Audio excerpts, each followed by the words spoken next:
Welcome back to Conflicts of Interest. This is episode 522. I'm the co-host of the show, Kyle Anzalone. Today joined by Connor Freeman. Connor, how you doing? I'm doing great, Kyle. How are you? Doing very well, Connor. Happy to have you back on the show today.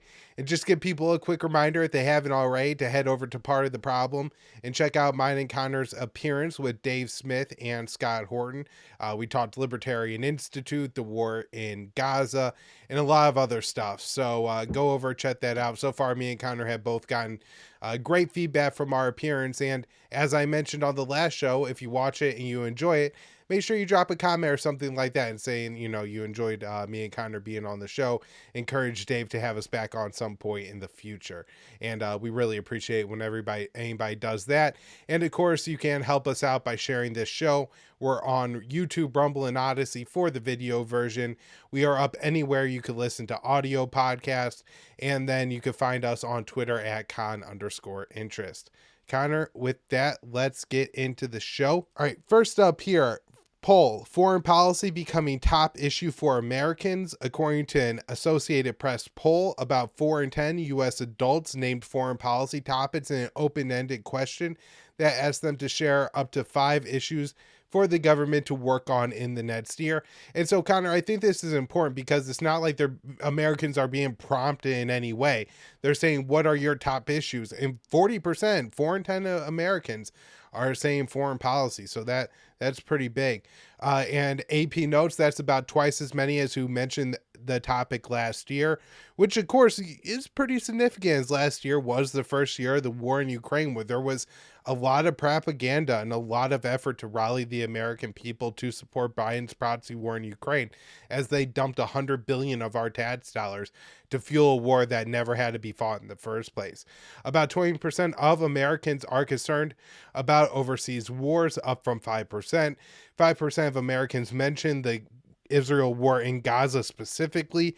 And so again, that's think about it, Connor, 1 in 20 Americans, when asked what their top concern was, said the war in Gaza, not just foreign policy, but the war in Gaza. So that seems significant. Also, this too, 4% named the war in Ukraine, but that was actually down 6% from last year. So interesting there.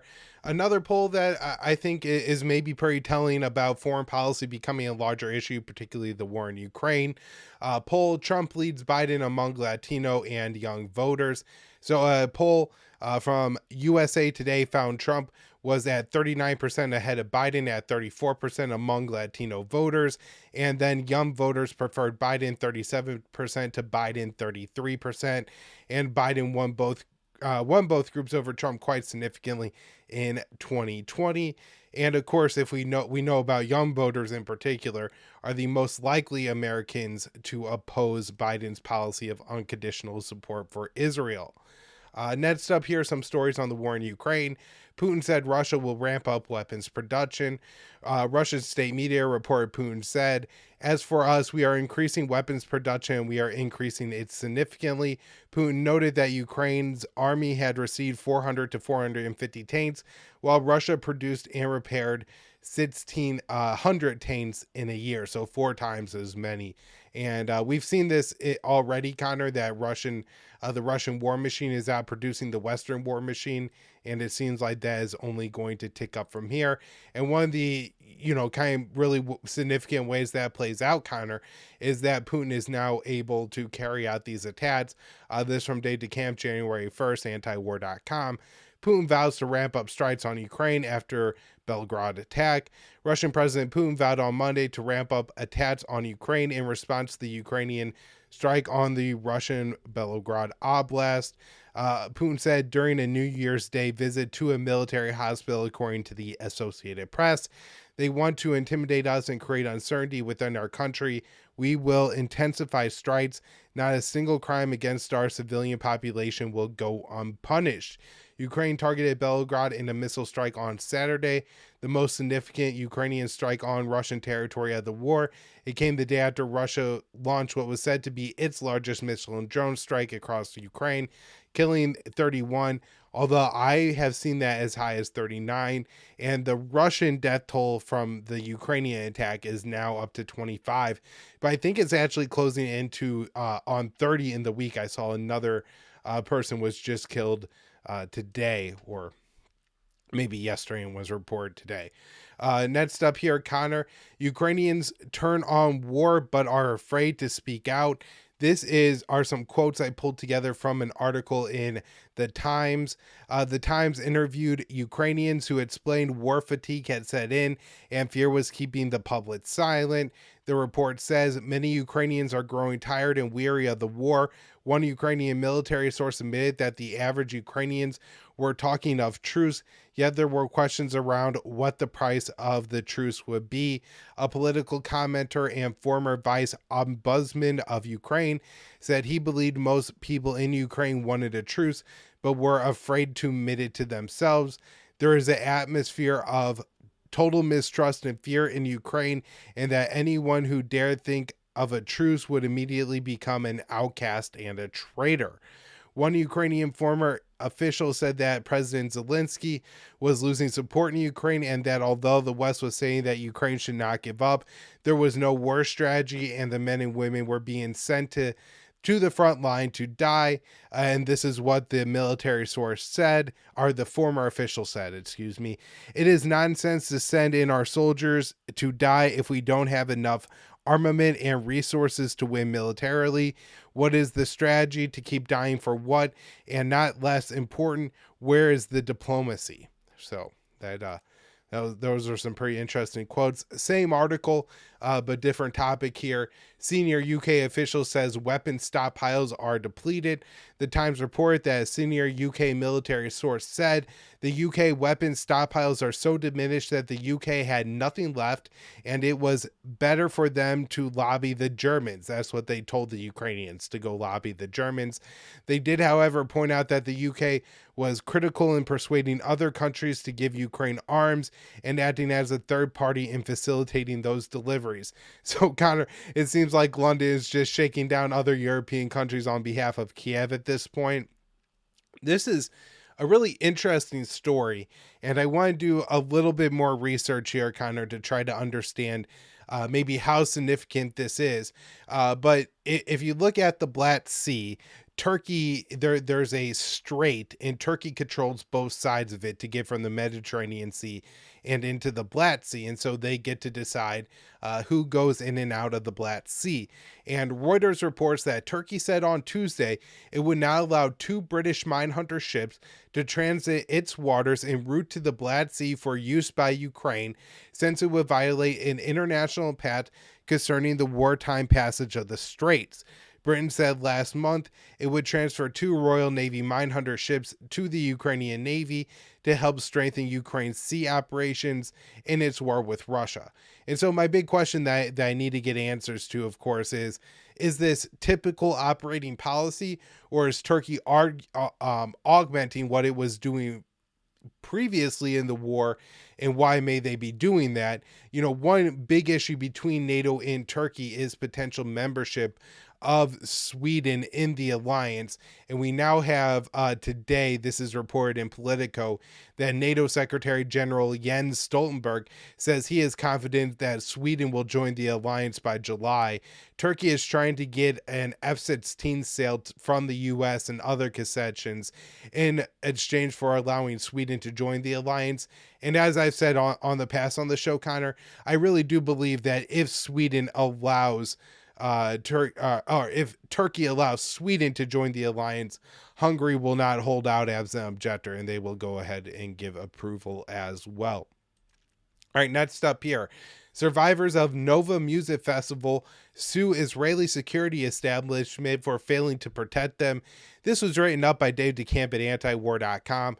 And Connor, this is very interesting, this lawsuit, because I think it's going to if it goes through, and I'm not sure how Israeli national security laws work, but I imagine that through discovery and through reporting on this trial, we're going to find out a lot of information about what Tel Aviv knew and when about the attack Hamas was preparing. We already know from the New York Times that up to a year before the attack, Israel had the battle plans that Hamas used, and as that report says, carried out with accuracy. And so they knew step by step what Hamas wanted to do. Now, they didn't know when that attack was going to happen, but there are a lot of reports out that now from Israeli media and from international media that explained that there were several warnings that were issued, and it really seems, Connor, that this is something that could have been prevented.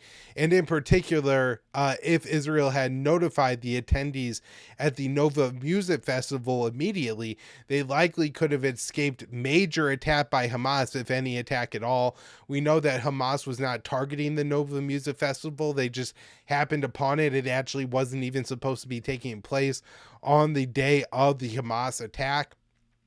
And with all that information, it seems like the maybe even half about of the Israeli casualties on October 7th could have been prevented. I think about 240 of the civilians killed in the October 7th attack were killed during this Nova Music Festival, and the number of civilians killed is now 695, Connor. So this is a substantial number of them were killed there, and this seems to be very preventable. All right, next up here, U.S. aircraft carrier to leave Middle East. The USS Ford was deployed to the Middle East after October 7th Hamas attack on Israel. The U.S. threatened to intervene if any country or group attacked Israel over its brutal military onslaught, and that was, said by the U.S. as we deployed the Ford to the region. Now, the Navy says the U.S. is still prepared to respond to any attacks on Israel, and so they're saying that this really doesn't change anything. I believe the Ford's deployment was extended 3 times or so in order to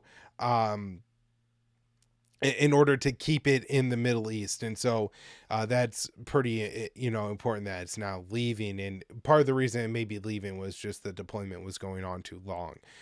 Next up here, Israel shifts focus in Gaza to prepare for the long war. The Wall Street Journal reports Israel said it would adjust its ground force composition in Gaza with plans to rotate 5 brigades and estimated 1,000 troops out of the Gaza Strip this week, some of which might be replaced. The military also recalibrated the types of troops required, now relying more heavily on commando and combat engineering forces, as Israel is increasingly trying to prevent subterranean tunnel infrastructure and hunt down Hamas leadership. An IDF spokesperson said these adaptations are designed to ensure planning and preparation for 2014. The war's goal require prolonged fighting, and we are preparing accordingly. And Connor, I wonder if this is like maybe a sleight of hand that Israel is trying to pull on the White House. The White House has been asking Israel to change up their operations, to slow down, and to be more considering of civilian casualties and things like that. And here, this is being reported as, Israel is moving 5 brigades out of Gaza. Well, the Israeli military is fairly strained with all the operations they have going on, not only in Gaza, but also in north along the border with Lebanon. And so, this could be in part due to trying to relieve some of the strain on troops. They mentioned in this article that they're rotating other forces in, and they're also just relying on a different type of force. And so, Connor, if you're going to send, say, special operations to a country versus sending, general infantry, you're probably going to end up with more general infantry than you are special operations forces. But it doesn't mean that you're really toning down or carrying out a different, you're really shifting the type of operations you're carrying out. So I'm not sure if this is a sleight of hand or this is a real change in Israeli policy. Next up here, Connor, Israeli Supreme Court strikes down Netanyahu's changes to the justice system. I just want to mention this one on the show. We haven't covered this a lot on the show, and in part because before the whole situation in Gaza, the war there on October 7th and everything, Connor, this judicial overhaul was something that there was a lot of debate around in Israel. But from my perspective, I thought it was very frustrating that everybody is talking about the injustice of Netanyahu trying to change the laws. There's certainly a lot of corruption behind it, right? Like, this is a corruption charge that Netanyahu is certainly guilty guilty of, and they're changing the laws in order to make it so he can't be prosecuted while in office. Very corrupt, very problematic. But that really paled into comparison to the apartheid system against the Palestinians. And so, to focus everything on Netanyahu's corruption just seemed a little absurd. But this ruling is interesting. And I think one very important thing, Connor, is, and as this is something that I mentioned on the first show after October 7th, is that Netanyahu has to keep this war going to stay in office. And I think that becomes more true with this Supreme Court ruling. So maybe in a way, bad news for the Palestinians here, just more incentive for Netanyahu to be brutal and to give in to the most extreme elements of the Israeli government, Smotrich and Ben-Gvir. Next up here, Israel bombs Palestinian Red Crescent building, killing a child. A witness told to the attack told Middle East Eye they targeted the Red Crescent Society to roofs. The medical team recovered the bodies of 4 civilians who had sought refuge there, including a baby. There was a significant number of injuries. I saw at least 15 people rush to the Al-Amal hospital. The area here is designed as a safe zone, and we have not received any orders to evacuate, but it has been targeted over 4 times now. Targeting the top roofs today is alarming as thousands of people seek refuge here. And I also just noted in this post that the death toll in Gaza has now crossed 22,000. And this particular Red Crescent building is in a complex with a hospital and with another building that's serving as a group home for people who have developmental disabilities, autism, things like that. I think adults, and there's about 1,400 Palestinians that are sheltering at that complex. And so it seems like this is just one more civilian area now being bombarded by Gaza. And then, Connor, I'm going to turn it over to you. I just wanted to note that the Palestinians sent a proposal, a hostage swap proposal to the Israelis. Hamas, that is, sent it to the Israelis through the Qatari and the Egyptian mediators. Israel rejected it. It was a 3-step proposal that over the course of months would establish pauses in fighting and then bring the war to an eventual end with the release of the hostages and increased aid going into Palestine. I also saw Mats Blumenthal and Aaron Mate discussed that some other demands that Hamas has floated are the release of top Palestinian political prisoners, but that do not have an affiliation with Hamas. And so we will see what ends up happening here. The Israelis were pretty adamant in their refusal of this deal. I don't think they seriously considered it, but I think it is worth noting, Connor, that the Israeli sources did say they were encouraged that Hamas gave them any proposal at all. So that's maybe a little piece of good news. And let's hand it over to you to talk about this recent article you have for antiwar.com. Yeah, absolutely. Well, we have, as it becomes more clear that this isn't even certainly not a war against Hamas, and more accurately, it'd be portrayed as a war against the Palestinian civilians living in Gaza, an ethnic cleansing campaign of genocidal proportions. But really, what this is, even if we don't get into the risk of war with Hezbollah in southern Lebanon, or the Iranians or the Yemenis, the Houthis. This is certainly a war on Palestine, and we're seeing absolutely horrific attacks and constant raids by the Israeli occupation forces, and attacks against hospitals and children and men and women of all stripes, all Palestinians just being killed left and right. The death toll has reached over 500 now for the year in the West Bank. And so this report I wrote this up for antiwar.com. It's UNICEF putting out a statement that this has been the deadliest year on record for Palestinian children in the occupied West Bank. Attacks by Israeli forces and settlers have soared along with Tel Aviv's brutal bombing campaign in Gaza, as I say, bringing this year's total death toll in the West Bank and East Jerusalem to approximately 500. So as Tel Aviv's brutal bombing campaign and ground operations in the Gaza Strip have killed over 21,000 people, mostly the vast majority of which are women and children. A violent Israeli campaign of terror is ongoing throughout the occupied West Bank. So UNICEF, that's the United Nations Children's Fund, issued a statement on Thursday describing 2023 as, quote, the deadliest year on record for children in the West Bank, including East Jerusalem. So Adel Kodher, the UNICEF regional director for Middle East and North Africa, said that violence resulting from the Israeli occupation is, quote, reaching unprecedented levels.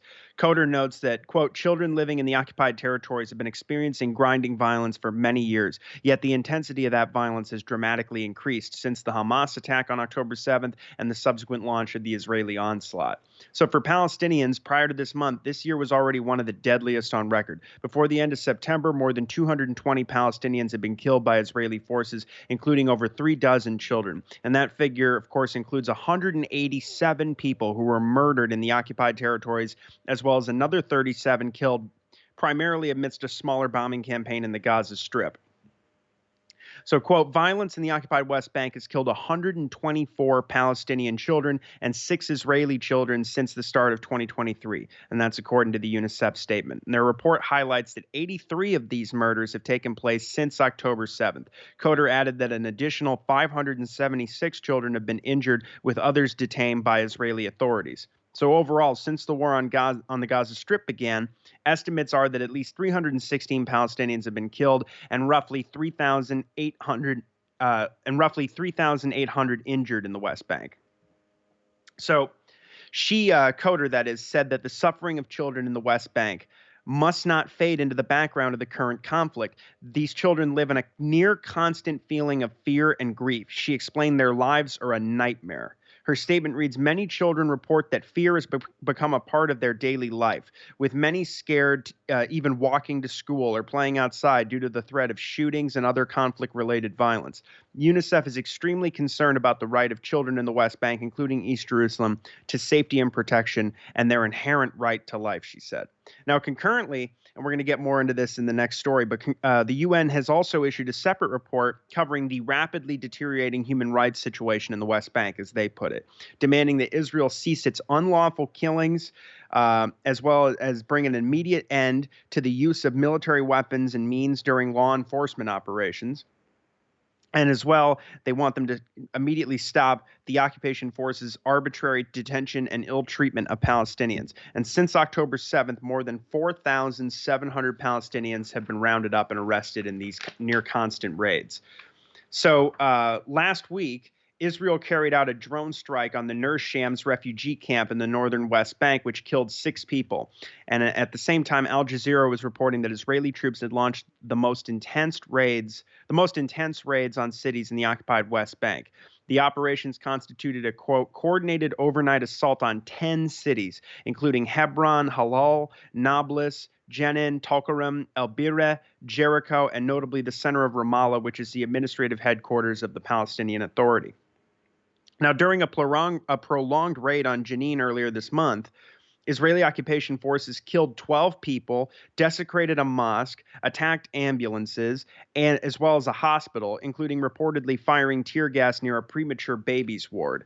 On December 14th, a 17-year-old Palestinian boy named Musa Khatib was shot and killed in the Jenin governmental hospital compound. And following his murder, Doctors Without Borders stated that since the 7th of October, we have seen Israeli forces fire live bullets at the Kal Suleiman hospital, tear gas the hospital, block ambulances, humiliate and harass medical staff, and now shoot and kill someone in the hospital compound. And last month, the Israeli outlet Plus 972 magazine reported that in rural areas near Hebron, Palestinians have been shot, beaten, had their homes burned down, and entire villages depopulated by armed illegal settlers, including many donning Israeli Defense Forces uniforms. The article documents the suffering of the Palestinians in the H2 area of Hebron, subjected to the IDF's totalitarian lockdown regime.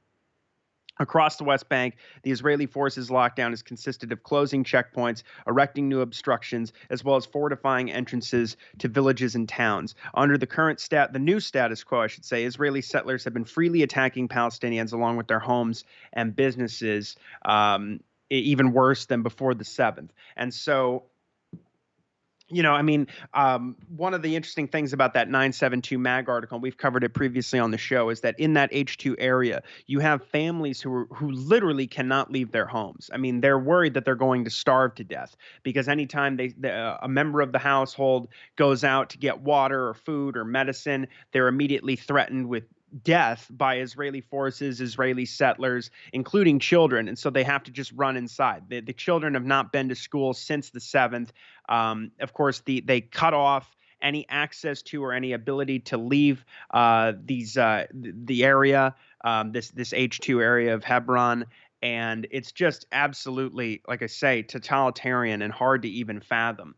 But this is the reality for people living in the West Bank now. And so this next story is from Al Jazeera, and it's on that other UN report that I had just mentioned. So this is End Unlawful Killings in the Occupied West Bank, UN tells Israel. So this is from Al Jazeera on the 28th. The United Nations has called on Israel to end unlawful killings and settler violence in the occupied West Bank, warning of a rapidly deteriorating human rights situation during these intensified raids. In a report published on Thursday, the UN Human Rights Office detailed a sharp increase in airstrikes and military incursions into densely populated refugee camps, resulting in deaths, injuries, and widespread damage to civilian infrastructure in the occupied territory. That's one of the interesting things, too, about that story in Jenin, because we can see that not only are the Israeli forces laying siege to hospitals in Gaza, but they're beginning now to do the same thing in the West Bank.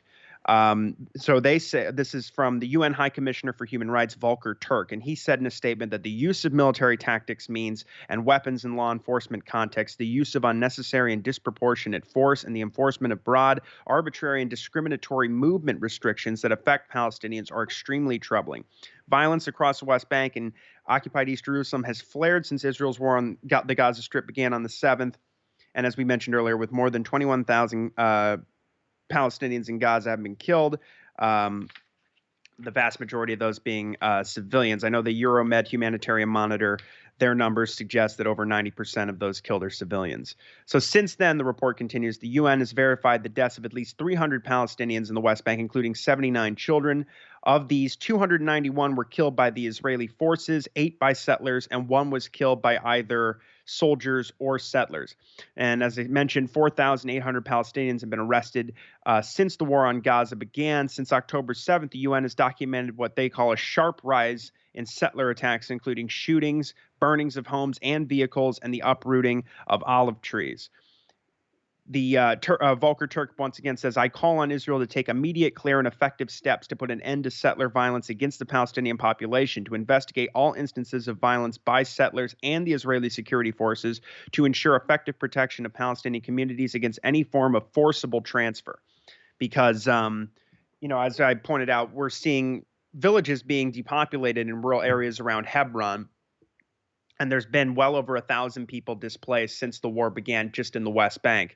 And so, I think that this is really, that's one of the big concerns people have of the war expanding, is that the Israelis and the settlers will just take advantage to carry out a second Nakba, not just in Gaza, but now in the West Bank. And so they say the dehumanization of Palestinians that characterizes many of the settlers' actions is very disturbing and must cease immediately. Ajit Songhai, the head of the UN Human Rights Office in the occupied territories, told Al Jazeera that a lack of accountability and in some cases incitement from Israeli officials has led to a spike in both settler violence and violence committed by Israeli forces in the West Bank. And we've been covering how Itamar Ben-Gvir in particular has been, handing out something like, thousands of assault rifles to Israeli settlers. And this is going to, of course, make everything much worse, make the violence much more prevalent and widespread. Now, he says, Songhai says, I think it's extremely important to underscore where there is an impunity, violations will continue to happen. These statements from Israeli officials embolden settlers and give them a sense of security. It gives them a certain kind of permission to do what they want to do. The report was released as Israeli forces began one of their largest incursions of the West Bank since the war started, and this is that coordinated assault against 10 cities. The raids, which continued until early on Thursday, targeted Palestinian money exchange outlets. A Palestinian man was also killed by Israeli forces on Thursday near a checkpoint west of the city of Bethlehem. Mustafa Barghouti, the general secretary of the Palestinian National Initiative Party, believes that the growing raids in the West Bank are an attempt by Israel to reoccupy the territory completely. He says they are marginalizing the PA, depriving it of all authorities. There is no security control by the PA because the Israeli army invades all cities, all of Area A that was supposed to be under the Palestinian Authority. This is a clear message from Israeli Prime Minister Benjamin Netanyahu. He's saying there's no place anymore for any independent Palestinian Authority here. He's reoccupying the West Bank as he is trying to reoccupy Gaza. Barghouti added that despite the Israeli claims that the raids are to fight against terrorism, the real goal is to provoke an intifada, another uprising. Now, Netanyahu, he says, knows very well if he leaves his position as prime minister, he will go to jail, referring to the corruption charges that Kyle was talking about earlier. And he also says this man wants to extend the war in Gaza, to expand it, and to continue it as long as possible. And so, as an update for the rest of what's been going on in the West Bank, this is another piece from the 31st from Al Jazeera. Israel detains Palestinians in renewed West Bank incursions. So at least 4 Palestinians detained and 17 others injured from Israeli drone strikes on the Nur Shams refugee camp in Tulkarem, which these have continued. And so Israeli forces have arrested at least 4 Palestinians and wounded 17 others after conducting night-long raids in the occupied West Bank cities, during which they fired drones, according to Al Jazeera's Nida Ibrahim. 2 overnight drone attacks on the Nur Shams refugee camp in Tulkarem caused the injuries, said Ibrahim, reporting from Ramallah, citing medical sources. During the raids, Israeli forces also, and this is typical, blocked the entrance to 2 hospitals in the area, delaying many of the wounded from receiving treatment. It was the 4th time Israeli forces had stormed the area in less than a week, said Ibrahim, as they pursued a small group of armed men they regularly clash with during such incursions. In Tulkarem, Israeli military vehicles fired live rounds and flares over the camp while stationing snipers on top of local buildings, reported the Palestinian Wafa news agency. Israeli forces raided several other Palestinian towns overnight, including near Jericho, Hebron, and the occupied East Jerusalem, in operations that are becoming a near-nightly occurrence. On Friday, Israel arrested at least 14 Palestinians from West Bank towns. And during the incursions, Israeli forces arrested at least 4 Palestinians, according to Ibrahim, adding to the more than 4,000 they have taken from the West Bank and East Jerusalem since the Gaza war broke out on October 7th. Israel regularly holds Palestinians in jail without charge under a system of administrative detention that rights groups say is a tool to persecute Palestinians. Ibrahim said Palestinians view the raids as a reminder of who has the upper hand and who has control over their lives. And they just reiterate that the death toll since the 7th in the West Bank has been over 300. And they say more than 500, as I've mentioned earlier, have been killed in the occupied territory this year, and that's according to the UN Agency for Palestinian Refugees, making it the deadliest year on record for Palestinians, and not just Palestinian children. So as long as they've been keeping track here in the last several years, this is as bad as it's been. Okay, now this next story is from Dave DeCamp. 2 Israeli, and dovetailing with the theme of ethnic cleansing here. This is from Dave DeCamp. 2 Israeli ministers say resettle Palestinians from Gaza and build settlements in the Strip. So 2 extremist ministers in the government, in Netanyahu's government, have reiterated calls on Monday for the, quote, resettlement of Palestinians from the Gaza Strip and the establishment of Israeli settlements in the enclave. Itmar Ben-Gvir, of course, Israel's Minister of National Security and the leader of the Jewish Power Party, said that the onslaught in Gaza presents an opportunity to concentrate on encouraging the migration of the residents of Gaza. We cannot withdraw from any territory we are in the Gaza Strip. Not only do I not rule out Jewish settlement there, I believe it is also an important thing, Ben-Gvir told reporters and members of his party, according to the Times of Israel. And this comes after Bezalel Smotrich, as Kyle discussed on the previous show. He's told members of his religious Zionism party that the correct solution to the conflict is to encourage the voluntary migration of Gaza's residents to the countries that will agree to take in the refugees. He added that Israel will permanently control the territory of the Gaza Strip and reestablish settlements. Smotrich made similar comments a day earlier, saying the Palestinians in Gaza must be reduced. He says if there are 100,000 or 200,000 Arabs in Gaza and not 2 million Arabs, the entire discussion on the day after will be totally different. He said this to Israel's army radio. Now, Ahmad Tibi, an Arab member of the Israeli Knesset, condemned the rhetoric from Smotrich and Ben-Gvir, accusing them of inciting genocide. And he said a day will come when these two senior ministers in the Israeli government will stand before an international tribunal for war crimes. While once on the fringes of Israeli politics, Smotrich and Ben-Gvir now have significant power, Dave says, and their ideas are becoming more popular. Many Israeli officials and Knesset members, including members of Netanyahu's Likud party and the centrist Yesh Atid party, have called for other countries to take in Palestinian refugees. Netanyahu said last week that he was looking for other countries to absorb Palestinians from Gaza and facilitate the ethnic cleansing of Gaza. He also made clear that his vision for a post-Cold War a post-war Gaza is an open-ended Israeli military control.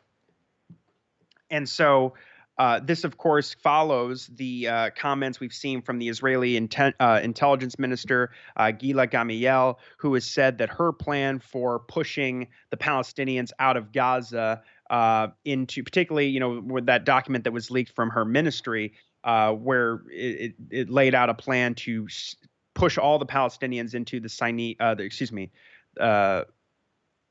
Sinai Peninsula, and talking about cleansing all of Gaza. She says that her plan is gaining much traction, a lot of traction along in the whole Knesset, and she's just thrilled with that. And so we've seen these pieces written up by, as Dave was referencing here, Danny Danon and other members of the Knesset and Yair Lapid's opposition party in the Wall Street Journal, demanding that Western countries who care so much about humanitarianism absorb these people and assist in Israel's, not just with diplomatic cover in this devastating war against the whole civilian population, destroying all their infrastructure and all their homes and all this, all their agricultural land, and depriving them of water and food and fuel and medicine and electricity, and killing them by the tens of thousands.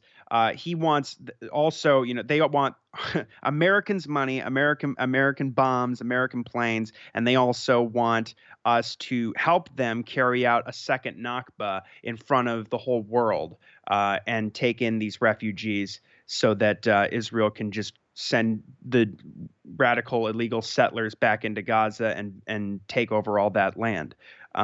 It's absolutely disgusting, but this is what we're dealing with right now. And so in the meantime, as tensions continue to rise in the Red Sea, and we have former Israeli Prime Minister Naftali Bennett demanding, again in the Wall Street Journal, one of the top 3 papers of the United States, demanding that the U.S. has an obligation to go to war with Iran alongside Israel, that we're obligated to do this. And now we see that the Iranians have sent a warship into the Red Sea amid these heightened tensions. And this is another one from Dave DeCamp on January 1st.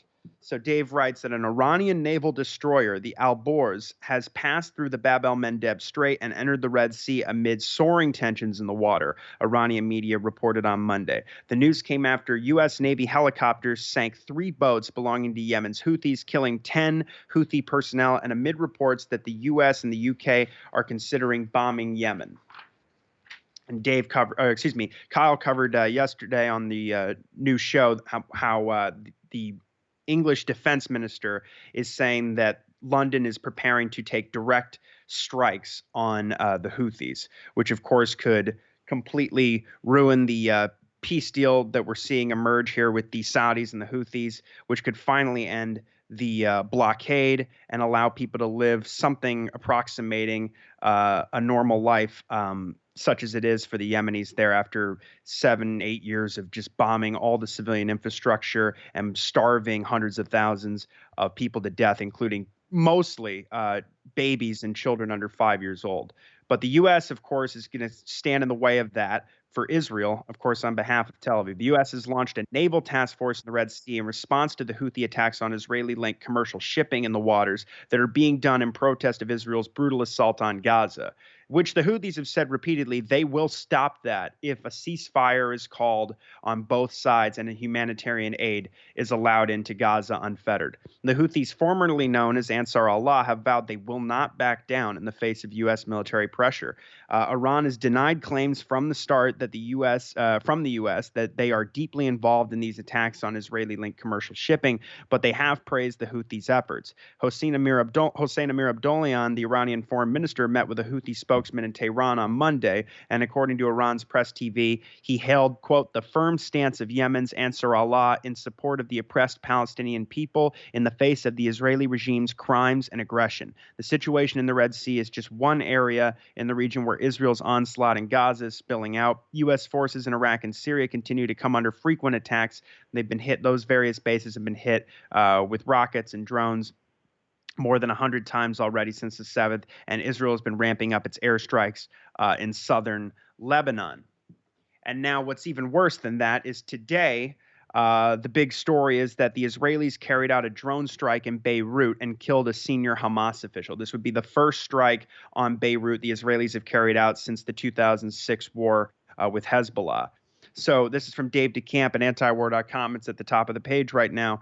Lebanese media is reporting that an Israeli drone strike hit a Hamas office in Beirut, killing 4 people, including a senior Hamas official. If confirmed, the Israeli attack on the Lebanese capital marks a significant escalation and could provoke a major war. 4 people were martyred, and a number of others were injured when the Hamas officer was targeted. In Beirut's southern suburbs, Lebanon's national news agency reported. Lebanon's Al Mayadeen reported that I'm going to probably not pronounce this correctly, but Salah al-Arori, the deputy chief of Hamas's political bureau, was killed in the strike, and that the Israeli drone fired 3 missiles at the building. Hamas confirmed that al-Awari was killed and released a statement on his assassination saying the cowardly assassinations carried out by the Zionist occupation against the leaders and symbols of our Palestinian people inside and outside of Palestine will not succeed in breaking the will and steadfastness of our people or in undermining the continuation of their valiant resistance, Hamas said. So far, Israel has not commented on the attack. I do have some quotes, though, from some Israeli officials about this. But they are often ambiguous, of course, about their attacks on neighboring countries, particularly Syria, which happen every week, and it's gotten worse since the war on Gaza began. So, if confirmed, this drone strike would mark the first Israeli attack on Beirut since the 2006 war with Lebanon. So, Israel and Hezbollah have been trading fire across the Israel-Lebanon border since October 7th. Lately, Israeli officials have been threatening more military action and hinting at an invasion of southern Lebanon if Hezbollah doesn't move back from the border. In November, Axios reported that U.S. officials were worried that Israel was trying to provoke Hezbollah as a pretext for a wider war in Lebanon that would draw the U.S. into the conflict. And as Kyle wrote up for the Institute last week, after the Israelis blew up the home of a Hezbollah commander and killed 2 of his relatives, Hezbollah launched their largest assault on northern Israel since the beginning of this war. And we also, last week, there was the assassination of Saeed Hazi Mousavi, who was the top Iranian commander in Syria, who was, facilitating the entry of Iranian-led forces into Syria, as well as helping coordinate weapons transfers to Hezbollah. And so Trita Parsi had a great piece for Responsible Statecraft last week about this, about whether or not the Israelis were attempting to provoke a larger war or just throw off the supply lines of the weapons coming from Iran to Hezbollah to put Hezbollah on the back foot and disorient them for a much wider expansion of the war in the north, or if they were trying to provoke Iran into a response so that they could then use that again as another pretext to draw the United States into the conflict. And that would, of course, be potentially, and very likely, I should say, a conflict between the U.S. and Iran and Israel and Yemen and Syria and Hezbollah and the whole Arab world rising up, because the Israelis are going to absolutely use that as an opportunity to completely follow through with their what they're doing now is completely ethnically cleansing and making Gaza uninhabitable. But they may escalate that sharply and also do the same or something similar in the West Bank. This would cause a regional war that would dwarf the consequences of the post 9/11 wars the Americans have fought, which have killed conservatively and led to the deaths of 4.5 million people, according to the Cost of War Project at Brown University. But as far as these quotes I have about what happened today from some Israeli officials, take a look at this. Connor Eccles has a piece about this at the at Responsible Statecraft, the magazine, the online magazine of the Quincy Institute. And so let's see. So he says Israeli officials did not confirm responsibility for the attack, but one top advisor to Netanyahu told Reuters, "quote Whoever did this did a surgical strike against the Hamas leadership, not against Lebanon itself." By contrast, prominent Israeli lawmaker Danny Danon congratulated the IDF for the strike and encouraged future strikes outside of Gaza. Now, Hassan Nasrallah, the leader of Hezbollah, is expected to give a speech tomorrow in regards to this. Hezbollah will, quote, definitely respond to the strike as an escalation, but will likely try to avoid sparking a full-scale war with Israel, argued Trita Parsi. Trita also said, instead, Hezbollah will likely strike deeper into Israel without revealing its new capabilities. And this is something that Trita wrote on Twitter. However, such a move, quote, may spark a full war, particularly if very successful. And so just some more background on Salah al-Arori, the Hamas leader who was killed. He helped found the Qassam brigades, Hamas's militant arm, and he was serving as he said, deputy chairman of the Hamas Politburo and the leader of the group's military operations in the West Bank at the time of his assassination. Israel destroyed his house in the West Bank in October, but he is believed to have lived in Lebanon since 2018. And 5 others died in the attack today, so the numbers have gone up. Their identities remain unknown, though some local media have reported that 2 additional members of Hamas died in the strike. And so the Lebanese prime minister described the move as a new Israeli crime aimed at dragging Lebanon into a new phase of confrontations after the continuous daily attacks in the south. And so this is just absolutely risking a major escalation here on the north. And of course, the U.S., much like with Yemen and our illegal occupations in Syria and Iraq, at the assistance of Israel, we get nothing out of this relationship except blowback and losing billions and billions of dollars, and our American soldiers are completely unnecessarily in the line of fire of all these different militias and militant groups who absolutely have a rightful, raison d'etre for attacking the United States forces because they're not supposed to be there. They're there illegally. And in Syria, they're stealing precious natural resources that Syria has after they've been destroyed by our previous dirty war against Damascus, where you have hundreds of thousands of people dead and it's going to cost hundreds of billions to rebuild. And yet we're stealing what little oil they have and their wheat resources. Israel's bombing their country every week. You have NATO member Turkey occupying land in the north. And so it creates a absolute pressure cooker sort of situation where the people there absolutely hate the illegal American forces there, embedded with the Kurds. And so just like in Iraq and just like Yemen, this war and our unconditional aid to Israel and support for their genocide is going to put us all at a risk of just an absolute catastrophe here. Hopefully not soon, but I mean, I don't see any way that the Biden administration has not shown any indication that they're ready to impose any kind of leverage, which they have a lot of, on Netanyahu to stop this before it spirals completely out of control. All right, Connor, thank you so much for the update, and we will be back with more episodes later in the week. Sounds good. Thanks, Kyle.